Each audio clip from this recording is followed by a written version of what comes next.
And here we are. Hello, my sweet titillations. It's me, the one and only Mama Tits, out of makeup today. Yes, she's a lazy cow. Let the comments begin.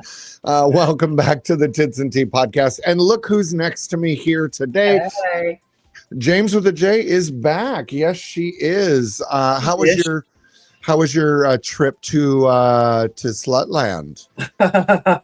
It was great. It's always nice to have a little fun weekend away.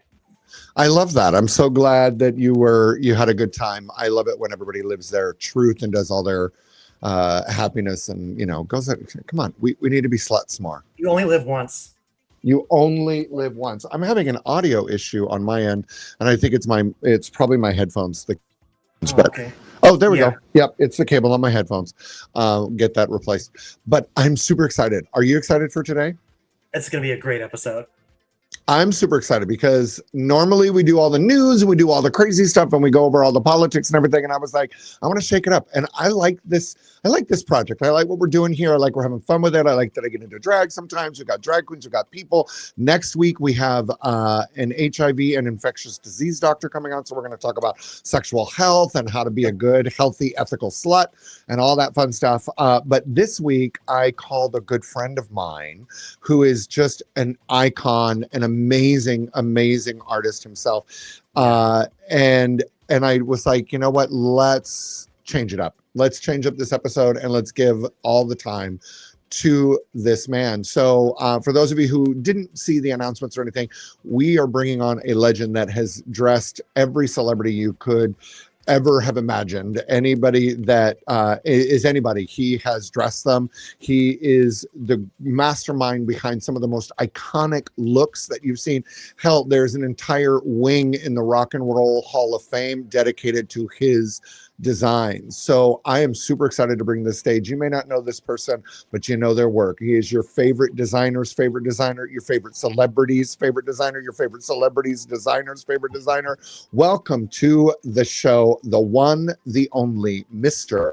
Michael Schmidt. Hello, Michael. Hi, babes. Hey there. How are you, How are girl? you, kids? Good. I'm excited Really to see you. I love you're all in a lovely little schmata. Is it cold where you are?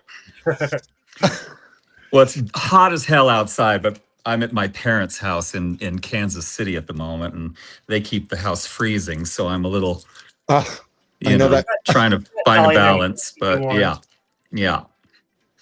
But I'm naked from the waist down, so it's all good. So. So am I, because why not? That's right. That's for the paid stream after. Right. So Michael, I'm so excited. So for those who don't know you, first of all, how long have you been in the industry? Well, around about 40 years, really. I mean, I started working with entertainers in the mid 80s. I was quite young. I was 22, and I had just moved to New York City. I went to see from Kansas City, from where I'm at now.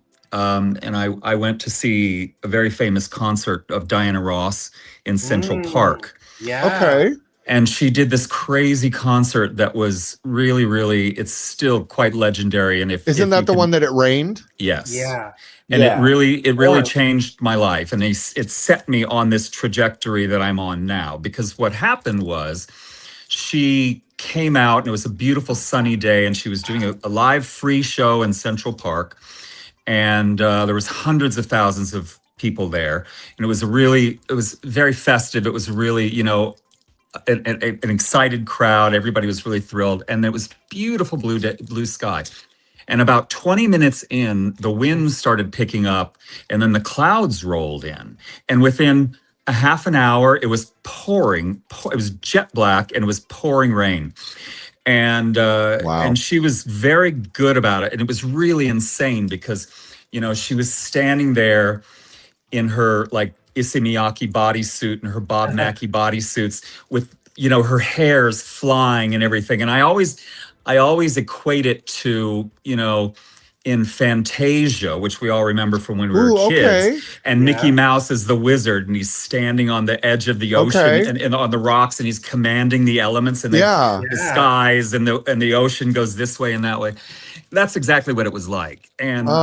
And she was so remarkable because she was terrified that people were going, if she were to leave the stage, because the mayor came out and told her, you've got to get off the stage, because they were worried she was going to get electrocuted. She said, I'm not going anywhere, because she knew that if she did, people would stampede for the exits. And so she said, she told the crowd, she said, listen to me, I'm not going anywhere.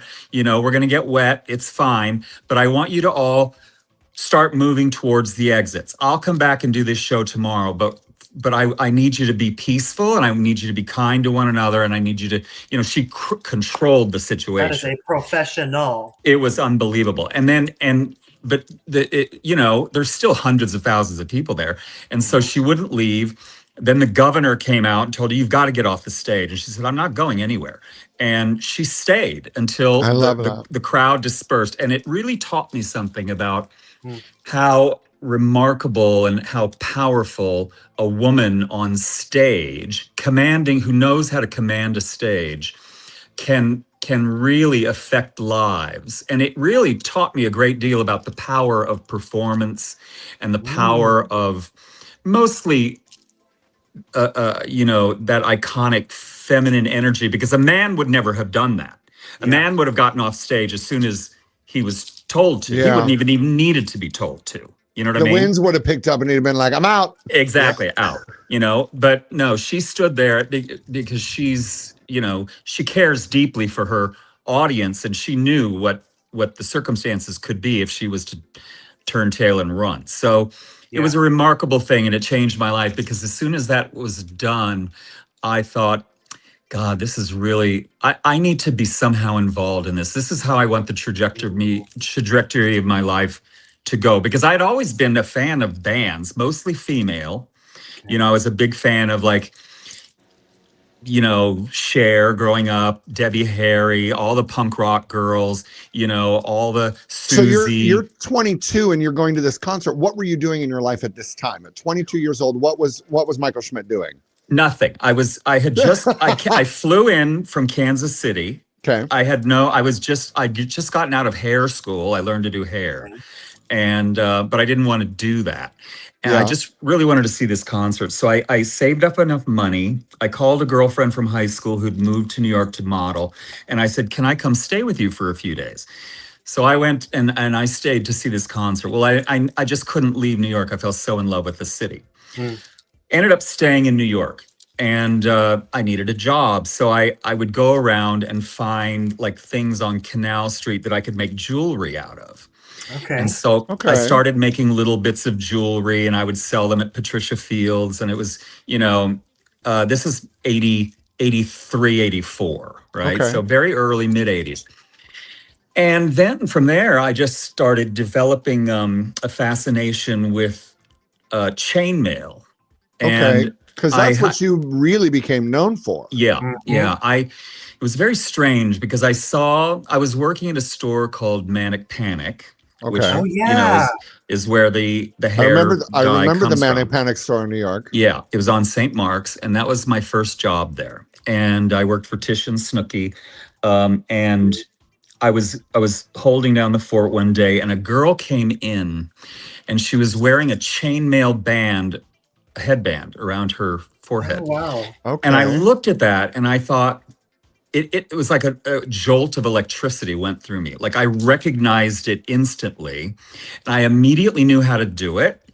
It was like I'd been doing it my whole life. It was like, if you really do believe in past lives, that's what that was.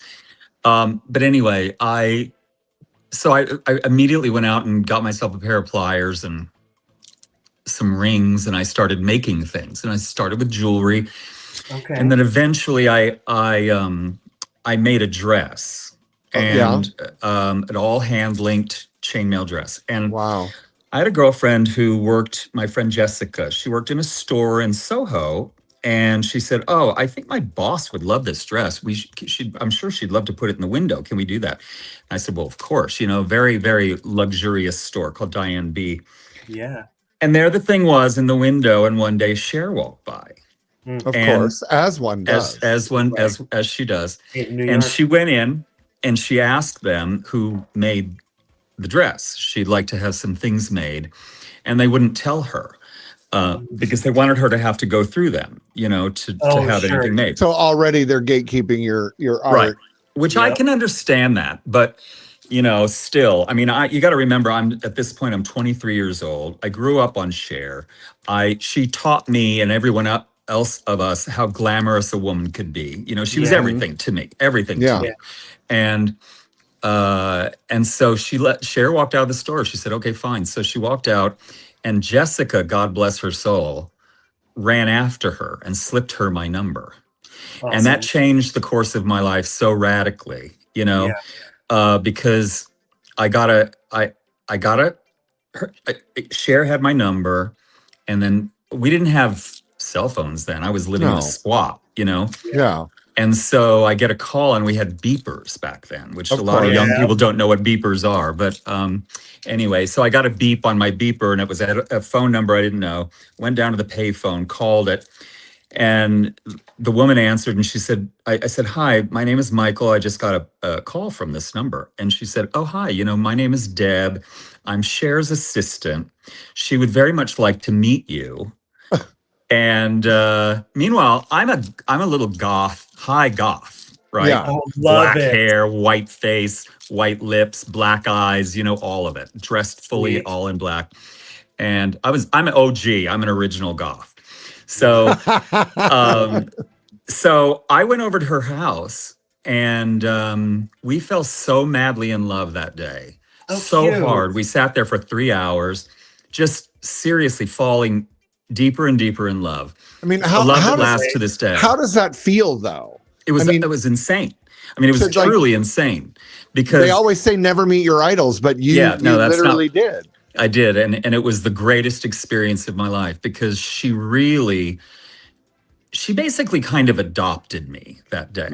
She took me under her wing, and I started making things for her, and I met Chastity that day. I met, and it was still, it was like very, very just familial and very friendly, and the whole family was there, and it was just wonderful. And they were so sweet to me. And then after we had started making things together, she started giving my things away as gifts to John Bon Jovi and Tina Turner and all these other artists. And that's how I started working with other entertainers. So it just kind of ballooned from there. But I owe it all to her. So your entire career hangs off of Cher's cheekbones. Exactly. I mean, you could never plan it. You could never, there was never any way for me to break into the industry. I always had wanted to, I used to look at Grace Jones and think, God, who makes her clothes? She has the coolest clothes. I want to be that person one day. You know what I mean? But how do you do that? And now aren't you? Yeah. Now I'm that you guy. Yeah. That's the crazy thing is every time I turn around and I look at things and it's no, Michael made that. No, and that. And that, and it all started from you creating this chain. You see chainmail in a Manic Panic store, and you're like, oh, this, you create one piece, it gets in a window, Cher sees it, boom, your life is changed. It's too crazy. It really is. 6 degrees of separation. Yeah. Well, and now and you and Cher are still very good friends. Very, very tight. Yeah. I just saw her recently. In fact, she posed for me for some photographs with my new, I've taken up photography again. I love this. She's always been super, super, very, as I said, super supportive. And she just, when we get together, her assistant who runs her life, who keeps the train running on time, just hates it when we're together, because we just cackle for 45 minutes, an hour. And it's just talking about, we've known each other for 40 years. Well, so it's really nuts. And every time you start coming around, the assistant's like, shit, there goes the rest of the day. Exactly. Exactly. So, and so it starts with Cher, and then it kind of continue. You start doing jewelry and everything. So when did it really click? Like, what was the moment that you became the secret weapon? Like, how did this build?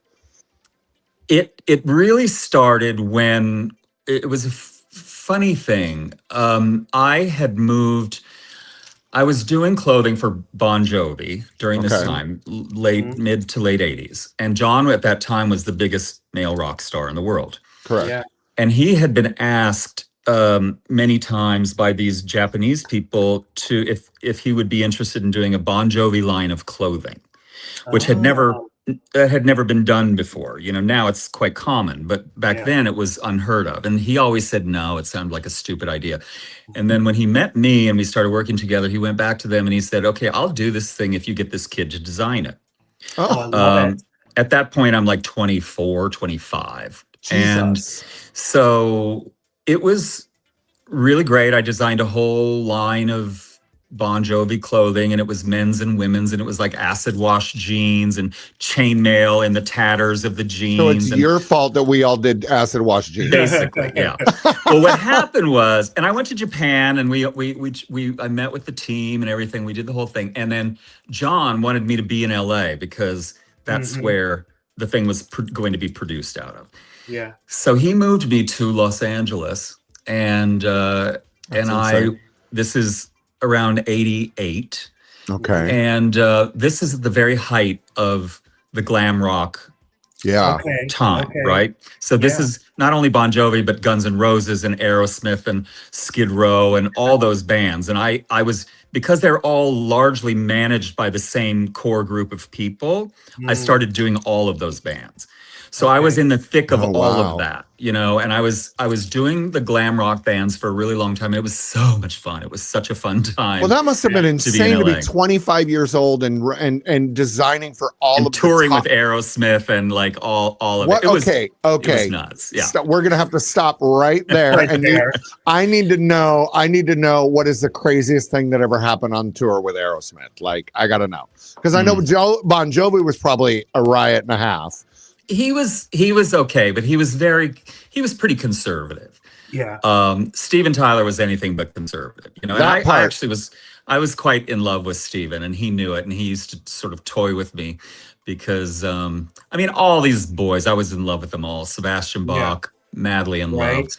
Iggy. Well, you're 25 madly years in old, love. running around with all these Well, super celebrity rockers, and you're Exactly. you're How- beyond the velvet rope where all Yeah. the groupies want to be. Like, Yes. James, How- what were you saying? how accepting were they all Oh, they were these wonderful. rockers of you as a gay man? They were wonderful. That's They didn't awesome. give a shit. I mean, you got to remember, this is also the height of the glam rock when everybody was Yeah. toying with femininity and, Mhm, you know, mhm. and I had my Bisexuality was I had my taboo pick and of- fun. and I was quite beautiful when I was that age. I was very, very androgynous. Get it? And so I had my pick of the litter, you know what I mean? So Nice. it was a fun time. But then all of a sudden, you know, through into the 90s, 91 comes along, Grunge. and Nevermind comes out with Nirvana comes out with Nevermind in 1991, and the whole thing just stopped. Yep. Just Yeah. it was over, you know. Grunge became the theme of the day, and glam rock was done. And I mean, it really was literally overnight. It was remarkable. I've never seen anything like it. That's insane. And so I was But like, wait, well, before we're moving on, you still haven't said the wildest thing that ever happened while you were on tour with Aerosmith. I'm not letting you go. well, I mean, literally everything was wild. You know, it was just like, I mean, it was like, and you become so inured to it, and you just, it wasn't, but they were really cool and very, very sweet. They were not like trashing hotels and anything like that, Okay. you know, because I didn't tolerate that kind of energy around me. Okay. I was only interested in being around the people that were, you know, still somewhat professional and could keep their shit together, you know? Yeah. I wasn't True interested artists. I wasn't interested in babysitting these boys, Yeah. you know? Well, yeah. Um, And I love that you're And- thinking this at 25 years old. I'm not interested in Right. babysitting these boys. yeah, I was, Like- yeah. And, you know, so it was, but it was, and during that time, I was also doing a lot of the divas. I was doing Tina, a lot. And So you're just bouncing yeah. around. Yeah, because all of the photographers were in Los Angeles. And Right. so all of the great photographers, because the light is in Los Angeles. So they all the great photographers moved to LA because the lighting is the best there, the natural light. And Okay. so Herb Ritz was there, Matthew Yeah. Ralston was there, Greg Gorman was there. And so whenever they needed something special for a shoot, they would call me up. Like, for example, Herb Ritz was shooting Tina for an album called Foreign Affair. And he needed her to wear something like sparkly. He said, I really need her. She doesn't want to wear anything like that anymore.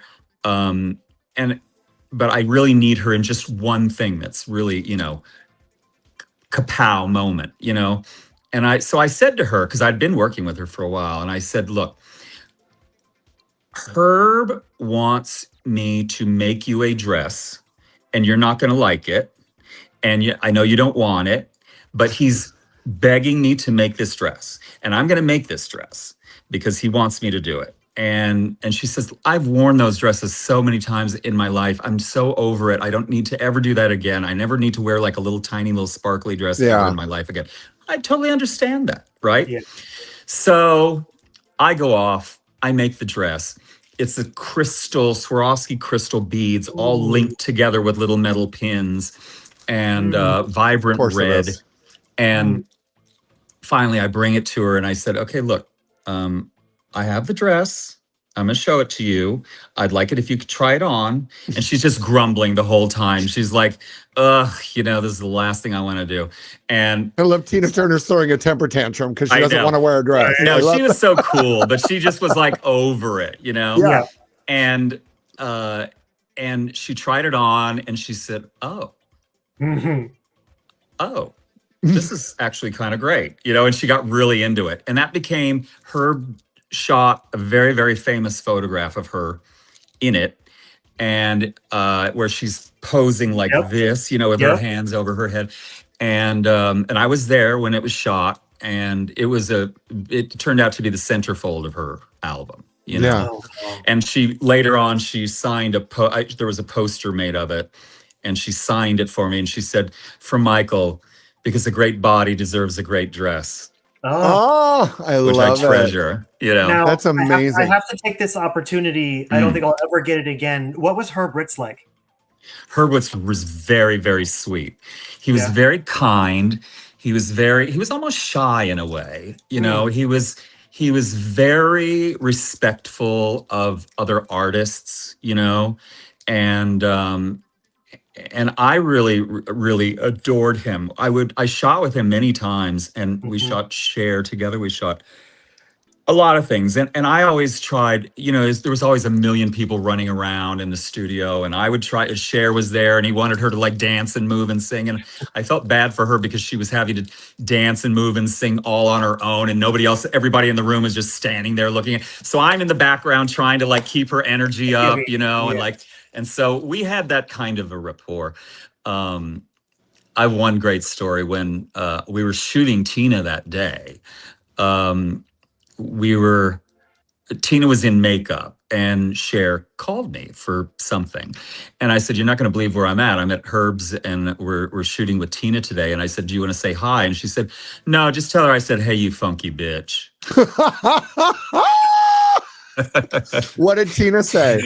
She loved it. She cackled. They loved each other. They couldn't have been closer. They loved each other so much. So you started creating all of these things for everybody, and then at one point you're living with Debbie Harry.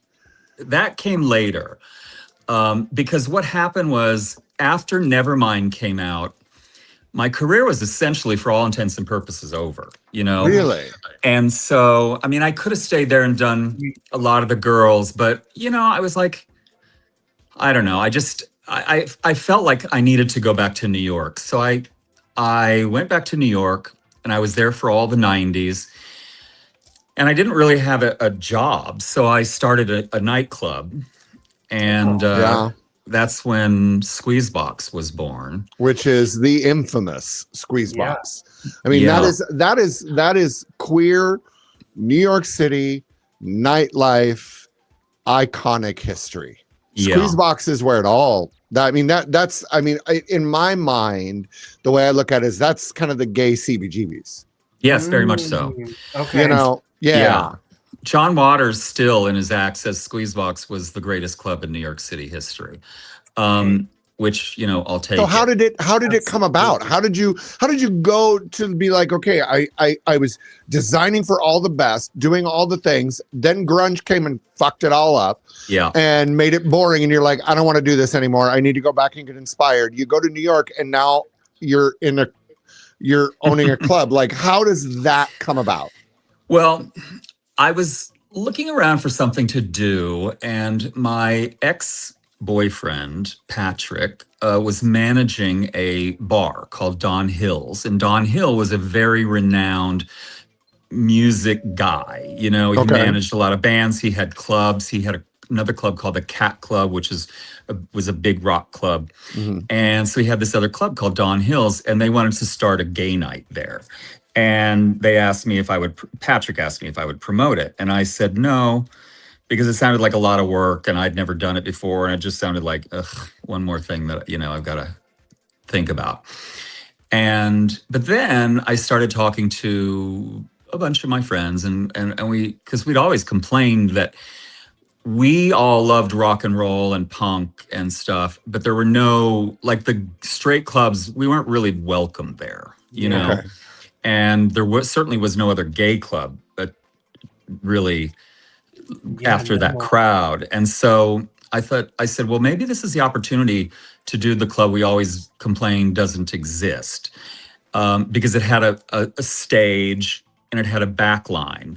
It had all the musical instruments and everything already there. And so the reason I wanted to do it was I said, I will only do it if we can do live music, because I don't want to see drag queens lip syncing, I wanted to see them. I knew they could sing, and they were never given an opportunity to sing, especially with a live band.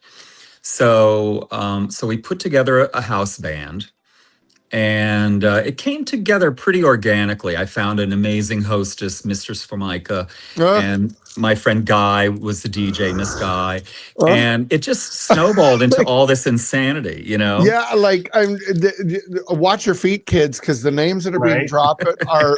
This is, and if anybody has ever, if you don't know who Mistress Formica is, one, get an education. Two, a great way to really get in touch with a lot of the queer nightlife, the people is Wigstock, that documentary. Yeah. That Lady Bunny did. That was kind of my Bible when I was growing up. That's what drew me to New York City. That's what made me want to work at Tiffany's on West 4th Street and be a part of all of it. And, and that's how I met Sandra Bernhard. That's, Madonna was coming in and having dinner at our restaurant, because the only 24-hour diner in the area. And we catered towards the late night freaks. And, and I'm running around in late 90s at Twilo and Tunnel as 18 years old back in the day, and doing all that. And here you are, that you've created the quintessential club that then goes on to basically define nightlife for I would say for the next generation in New York City, and just kind of be, because then you had Limelight, you had the Twilo and Tunnel, and you had so many of the different places. You had the you had Escolita. You had Escolita. You had, there's so many different places, but your club was like the heartbeat that really kind of drove everything. Yeah. For the alternative gay scene, it certainly was that. Yeah. So how did it? And I know Hedwig began there. Hedwig started there. A lot of amazing things. Anthony and the Johnsons played their first show there. Toilet Boys came out of there. But Hedwig was really an interesting story, because Stephen Trask, who wrote Hedwig with John Mitchell, Stephen Trask was my musical director. He put the band together, and he directed the band every week, because every week the band had to learn like 10 new songs for the queens for the weekend, for the queens to sing. And so it was laborious job, you know. And so Oh. Stephen had that really, he did a great job with that. And then one day he came to me after the club had been going for a while, maybe a year. And he said, you know, listen, I've got this friend who he and I have been kind of playing around. He's an actor, and his name is John, and he wants to workshop this idea. And he told me the idea, and you know, of a trans, the whole story. And I said, I don't think that's a good idea. I said no a couple times, and I said, because this is not a club for an actor to come in and play a drag queen. This is a club for and by drag queens. Like, this is their life. This is their lifestyle. I was very protective. And I didn't want some, you know, some actor to just come in and think, you know, he could just, you know, take over the stage and workshop an idea, you know? And so I really put the brakes on it for a while. And then, but Stephen just kept at me. And I said, okay, fine. You can do it on such and such a night, but just know that, you know, if the crowd really hates it, there's nothing I can do about it, you know, and he's on his own. So, so John showed up, and they had all the songs worked out, and the whole narrative was there. You know, he told the story, and the songs were there. They did all of the classic Hedwig songs. You know, they only did 3 or 4 songs, but I mean, they were still, it was not workshopped into a whole theater production by any means. You know, it was just an idea that was in his head. So, and lo and behold, the crowd loved it, fell in love with Hedwig immediately, you know, as of course they would, because the show itself was spectacular. But it was very much in place. Like, I had no way of knowing how thought through it was until they got on the stage and I saw it myself. So after that, you know, I was like totally on board, of course. Nice. So so they would come and do shows every few months and workshop it further. And then eventually it went to the James Street Hotel, and which ironically, I was living at the James Street Hotel. I lived there too when I first moved to New York. So did RuPaul. So did RuPaul. She lived up in the top. She lived in the roof when I lived there. Yeah. I used to sit in the window and watch. It looked out over the East River, and I used to sit and watch them troll for dead bodies. It was like that. Yeah, no, it was like that. You walk out and it was hookers and Johns, and there was like one street light per block that worked at that point. The dilapidated dock across the West Side Highway was there, you know, and which was just nothing at the time. It was just sticking out of the water. And I remember there was a heat pipe that was along the outside wall of the building, and I was in one of the small rooms up on, I think, floor 6 or something like that, 5 or 6, and there were people that lived there. Like there were pod people in these rooms. These rooms were the size of a queen size bed's footprint or a king size bed footprint, and there was a twin size bed on one side. The door was a half door; it would open in, and then there was a TV and just a bookshelf in the corner, and there was a heat pipe along the wall, and that was your heat. And I swear to God, you would touch that thing in the middle of the night with your feet, jump like crazy. The beds were the same as they were on the Titanic. Like it was wild. Well, I went outside one day, and I met John. Oh. Had no idea it was John. Wow. They were redoing the club that was attached to the Jane. Yeah. And they were getting it ready to premiere this new show. They were just bringing it over from Squeezebox at the time. Wow. And I'm there and I'm talking to John. John's outside and kind of overseeing. And I was like, what's going on? I'm just this young 18-year-old faggot running around New York City, just like, you know, trying to figure it out. And, you know, and he's just like, yeah, I wrote the show, and, you know, we're just, people seem to like it, and we're taking it to the next level. And we hope it goes. And I'm just like, I had no idea. There was a line around the block the next day, like everything. I never saw the show, had no idea until years later when I'm actually working with John in Provincetown, like, and I hear the story and everything, and it all clicked, and it was like, oh my God. Yeah. Cool. I'm there at the same time. Like, it's wild. Yeah. That's wild. Yeah. It was a very fun time in New York. And at the club, it was a very special thing. But a lot of really amazing things came out of that club. And I would call up my friends who I had made clothes for and see if they wanted to come down and sing with the Queens, and that's kind of Yeah. how it started to really become legendary because, it'd be like Debbie Harry or Joan Jett or, Crazy. um, Mark Almond or Boy George or whoever, um, come and perform with the Queens. And so you never knew what was going to happen there. And That's so Right. iconic. I didn't allow the press in. So there was no page 6 or anything like that. And so nobody was worried about what they did getting into the papers the next day. Mhm. It wasn't exclusive. There was no VIP room or anything like that then. But I mean, Makes it it was better. still very, I was very protective about the crowd and stuff. So, but yeah, it was a really, really fun, and it went on for about 7 years actually. Okay. And every designer came there, every model came there, the people that you can't even imagine. One night I turned and I bumped into somebody and I said, "Excuse me," and I looked and it was John Kennedy Jr. You know, I mean, Wow. like it It's was like like your own there's version of like Goldie a Hawn, grungy there's Studio Verushka. 54. Yeah. Yeah, Wow. it was Yeah. really crazy. I love Yeah, that. it was really, really, really fun. And we had Wow. great bands. I mean, I brought over Lena Lovitch from England. I brought over like a lot of the most killer bands that you could possibly see, and they would open for the Queens. Okay.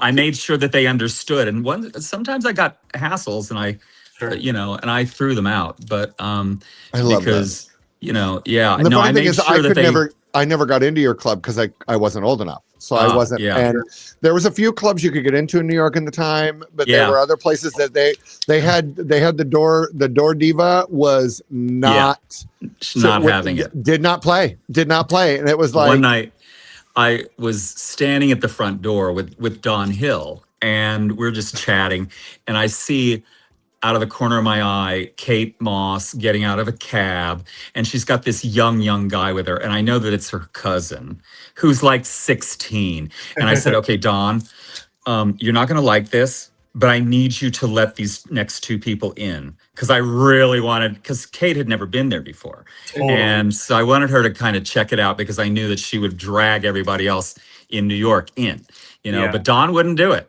He was like, wow. Nope. no way. No, I because was you could pissed off. have lost everything. Everything. Yeah.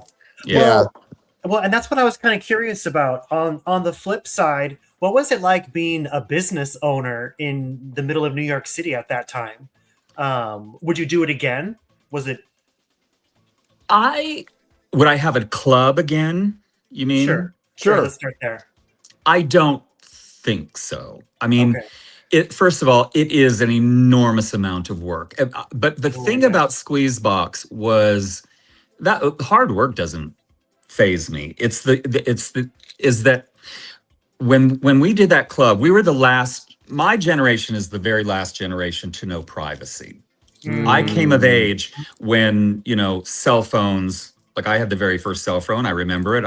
All of those things. I remember that developing, and now no one has any privacy anymore. Yeah. And so you can't do a club like that without I have to say, in that environment. And I'm so grateful that I was able to experience New York in the 90s. I mean, we were at Club Life, and I think it was RuPaul's birthday, and Kevin Aviance is playing in the other room, and it's like, this is unreal. Lady Bunny's here and all this stuff, and Life was one of the places I could actually get into. Yeah, because if you got into drag or whatever, some you could slip through. Some of the places would let you in.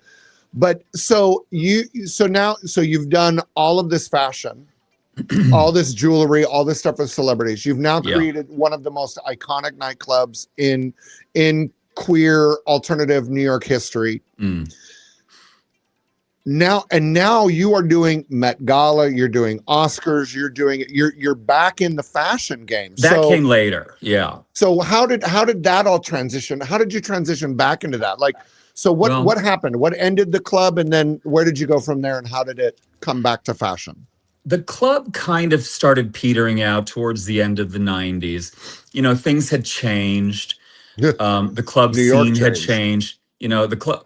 All the rock and roll clubs were at that point much more welcoming of gay people, so gay people had more options. Yeah. Squeezebox was very good about breaking down those barriers, because I was very adamant about having, we were very pro straight people, Okay. even though they weren't pro us. You know what I mean? Yeah. Mostly Yeah. because we wanted to sleep with the straight guys. Oh, And we did. And we Right. did. But, I had fabulous girl go-go dancers. I had go-go dancers in their 80s. I had go-go dancers of every body type and weight and color and everything. I love mean, that. it was male, female, everything in between. It was really, it was very egalitarian in its approach to being sexy, I love that. And so it had an impact on all the other clubs in New York, because when the crowd started to find out that that's what they could have, they started demanding it of everywhere, Sure. So, and that's fine. But then, after about 7 years, I was tired anyway, Over it. Yeah. And by that time I was really looking to do something again with my hands, which I hadn't done in a decade. So Okay. this was around 2000. And friends in LA said, "Oh, come back out to LA and knock around the idea of starting up again." So I came out and stayed with some friends, and I didn't have any way. You don't just start up a studio like mine, Yeah, no. But Cher came to my rescue yet again. She said, "You know what you should do? I want you to meet these friends of mine, Richard and Lori Stark. They have this company called Chrome Hearts." Okay. And Chrome Hearts, previous story, when I was doing Aerosmith, I was doing a leather suit for Joe Perry. Okay. And I had a fitting with Joe, and he loved the leather suit and everything. And we were going to finish it. I went off to finish it. And before I left the fitting, he said, "Oh, dude, you got to check this out. I just got these leathers." And he opens his suitcase and he pulls out these leathers with sterling silver zippers and buttons and buckles and Ooh. all. And they were the most beautiful leather pants I've ever seen in my life. And he pulls out jackets and all this stuff and said, "You know what, Joe? I can't finish this suit for you. This I can't approach this. I'm not set up for this. I could never approach this quality. This is what you need to be wearing. This is Joe Perry caliber leather. Mine is not." And Okay. so, and I never really did leather again after that, only very, very sporadically, but I could never approach that quality. Years later, Cher says, she introduced me to Richard and Lori. And so I started, by that time I was obsessed with Chrome Hearts, and they really ruled LA, and they were a high-end luxury rock and roll line of goods. And they did Okay. everything. They did and it's a $1 billion company now. But anyway, so I would take their little silver bits and make them into jewelry. And I started with one bracelet that sold a ton. And then I went off and did just all these other kinds of jewelry. And so I've designed for them for 25 years. Wow.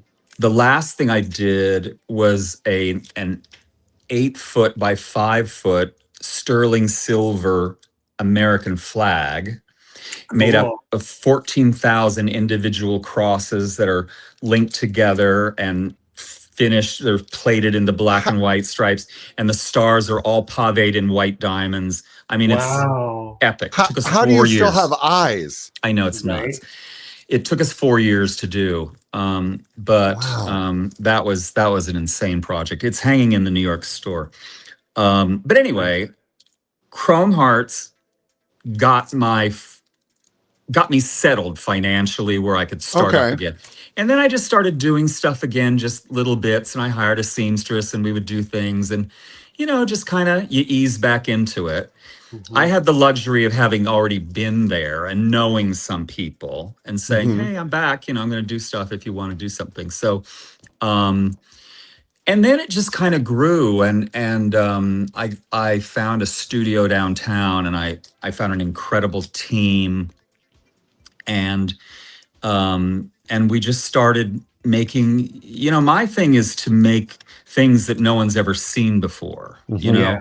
I don't work seasonally. Like I don't do a collection of things. I don't work that way. I make one-offs for people who have an audience, a built-in audience, and so like the Gaga bubble dress, like the chandelier, like like these iconic pieces that you're like, who comes up with these ideas? Who came, and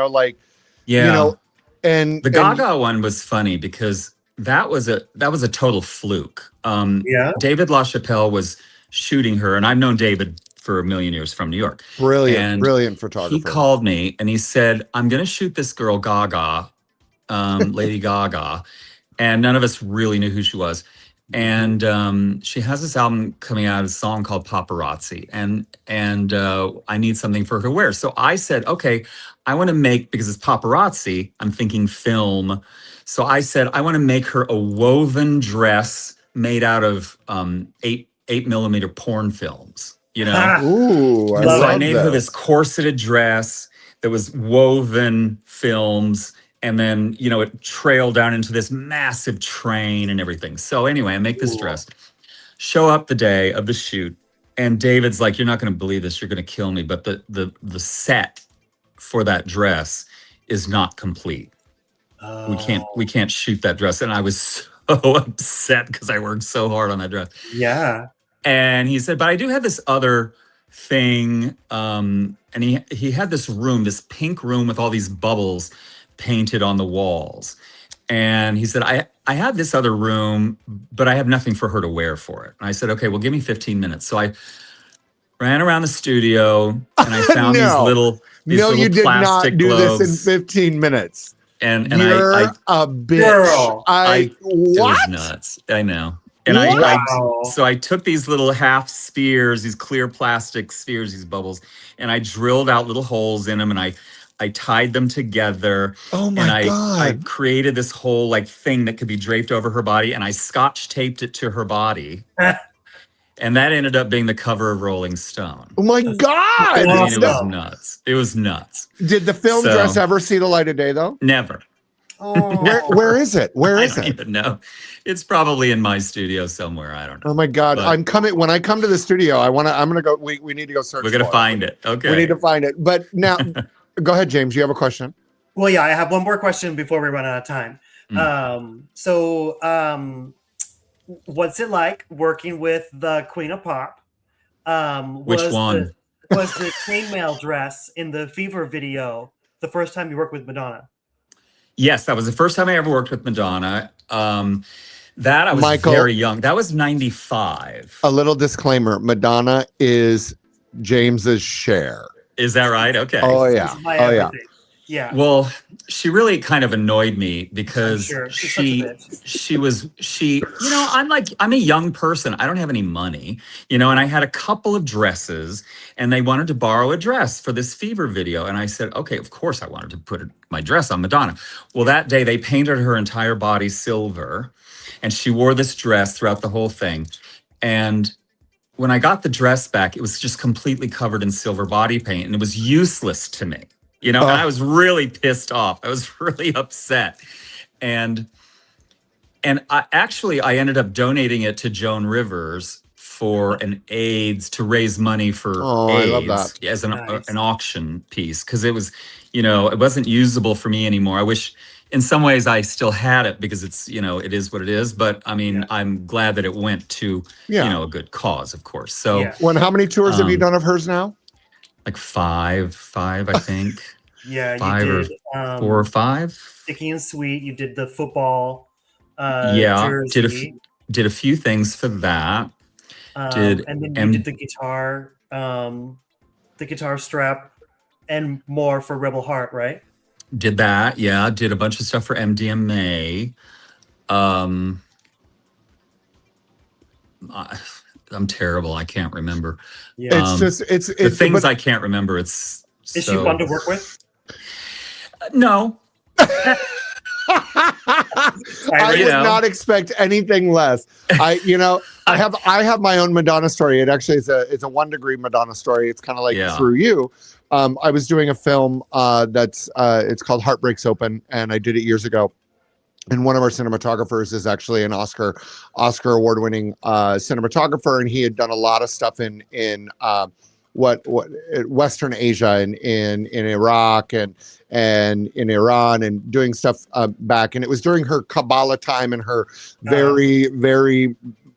she had her castle in London or in England or whatever and everything. And he went over to her. She wanted to buy some footage or use some footage, and he goes over to her house, and they bring him into the great room, and he's waiting there.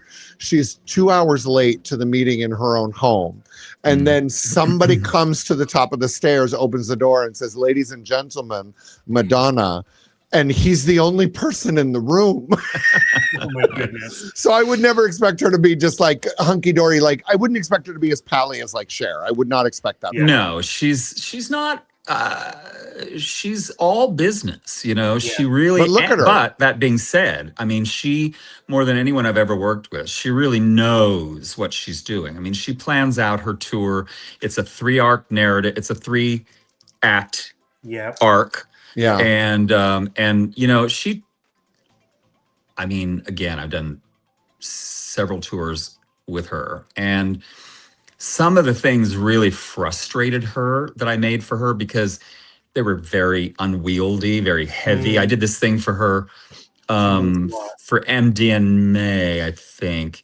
I did a number of things for that tour, but there was one look that she wanted it to, she would give me these abstract ideas. So she said one of the looks was Shaolin monks meets Joan of Arc. Oh, okay. Yeah. And I'm like, okay, what am I supposed to do with that? You know what I mean? Like, what? I mean, well, and so you did brilliantly. We came up with a thing, you know, but it was so heavy. The whole armor piece, But it was very, very heavy, and she hated me for that. She let me know that in front of the entire team, and I said, "You asked for it, lady." You know, I mean, like, don't blame me. You know, it's like I told you this before. I said this is going to be really heavy. She's like, "I can handle it." I'm like, "Okay." So, oh my God, Michael, I have to do this though, because we are gonna run over, so we're gonna have to wrap this up. But I want to ask you first of all, will you come back and do another one of these with us? Please. I'd be delighted. We're just getting started. This is really great, and I know the people who are watching are having a great time. I want to do a couple questions for you though, real quick answers. What is your favorite material to work with besides metal? There's a material that Swarovski makes. It's called crystal mesh. And it's a metal mesh fabric, but it has a crystal on every little facet of it. And so it's the most blinding fabric and you have to work with it with an ice pick. And it's also the most expensive material in the world, but it's glorious. And I love it. I work with that a lot. I love that. Sounds like that should be the next Marilyn Monroe birthday dress. Right? What is a look you've made that you would absolutely never do again? Probably... Well, there's some things that I wouldn't do again because they shouldn't be reproduced, like Dita's 3D printed dress. I mean, other dresses that we've done, we have replicated. Like I've made like 6 chandelier dresses. Yeah. Oh, wow. You know, there's some things, and I have a couple things that I have yet to do that I would very, very much like to do. I just have to find the right person and who's got the right wallet because they would be extremely expensive, but you know, I'll take my hat out of that. I'm taking my name out of that hat. As soon as you were like, I'm looking for the right person, I'm like me, and then you're like, what's the right wallet? My hand went away. You know. Well, and you've also are working on some new stuff, and so the next time we have you on, I want to talk about the new stuff you're doing with the gay sheep and this the new stuff that you were talking to me about with how you're meeting Swarovski. Well, and Swarovski crystal meets knitwear. I want to see all the different things. Oh no, did we just lose you? Are we losing everybody? I'm still here. Oh no, everybody's here. Okay, good. Yeah. Okay, good. I think I'm having a Mexico internet moment. Yeah. But thank you so much for being here. Yeah. Absolutely, it's my pleasure. You know that. Thank you, thank you, thank you. This means the world to me that you were able to be a part of this. These stories are ever, and I will never forget the fact that the Lady Gaga bubble dress was 15 minutes made out of scraps around On David the spot. LaChapelle's studio. Like Isn't that that, nuts? that's incredible. Michael, you inspire me each and every day. Thank you. Thank you, babe. I'm so proud Thank to you call so you a much. friend. And thanks for being a part of this. Of course, of course. Congratulations. I adore you. And Mwah. we'll pick it up later. We'll pick it up again. Oh, yeah. We'll talk. I'm going to get you back on here sooner rather than later. I'll give you Sounds a call great. after this. Much love, my dear. Have fun at your parents' house, and we'll talk to Thanks, you soon. babe. Okay. Love you. Bye. Love you. Bye. Oh, my goodness. That was a hoot. Oh, my goodness. I cannot wait to have Michael back again. I could just keep going and going on that. Well, that's the thing. Like, if you ever see us together, whenever Michael comes here and visits in PV and we get together, we usually go and have a dinner or something, and we will sit and talk for hours and hours and hours and hours. Yeah. And we get into debates, and we have another mutual friend, Lynn, and we go out, and we've had Patrick out with us at dinners and gotten into our conversations. We all get crazy, and we've scared the muggles. It's hilarious. But so next, this was one hell of an episode, and I'm super grateful for everything. Yeah. Thank you all for tuning in. I hope you guys had a great time. Let us know what you want to hear more about next time. Next week, we are going to have on Dr. Dan. He is out of San Francisco area, and he is an HIV and infectious disease doctor, also a very good friend of mine, and also James with a J. And we're going to talk about something a little different and fun, and the rest of the whole gamut and the spectrum of things, all safely and fun and naughty and all that fun stuff. So I'll be a hoot. yeah. So thank you everybody for joining us, and thanks for being a part of the Tits and Tea podcast. We will see you next week. Remember, we are live every Thursday at 6 p.m. Pacific, 9 p.m. Eastern on the Mama Tits page. Once we hit 1,000 followers on our Instagram page, we will be live there. We're also on our YouTube channel, and here within the next couple hours of this broadcast, we will have them up on every single platform you can download your podcast. So follow us there. You can even subscribe to us on our Buzzsprout page and help create this product. So thank you all for being a part of it. We'll see you next time. Thanks for being at the Tits and Tea podcast. We'll see you next time. Bye, James with a J. Bye, girl. We'll see you soon. Bye.